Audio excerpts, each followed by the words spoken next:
One woman is taking her own personal tragedy involving gun violence to create a positive impact on the lives of Missourians. KMU 8's Austin Howard talked to her about what she says is a hopeful future against gun violence. 3 to 4 years that I've been able to do so publicly. Ashley Gage found her father shot to death in her front yard when she was just 18 years old. It changed the whole course of my life. Years of therapy, years of recovery from it. You know, I remember driving around when I was 18 and I couldn't drive around without the doors locked. It was the worst night of my life. The ex-husband of a woman her father was dating murdered him. Gage began to suffer from PTSD. I had to have the doors to all of my apartments and houses locked for a long time. Going out into public, I felt very vulnerable, a lot of anxiety. It was post-traumatic stress disorder. So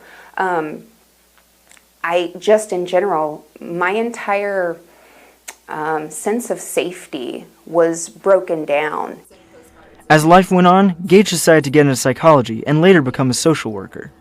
This soon led her to Moms Demand Action, a pro-gun control group.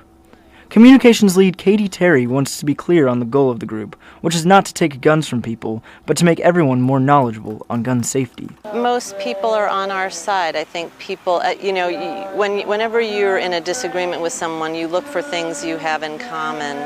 And I think if you spoke to any parent across Missouri, across Columbia, Missouri, the United States, the world, what they want for their children is to grow up safely. That's something we all have in common. According to the Center of Disease Prevention and Control, in 2015, Missouri accounted for 1,100 of the 36,000 firearm deaths in the country. That is a number Gage is trying to lower.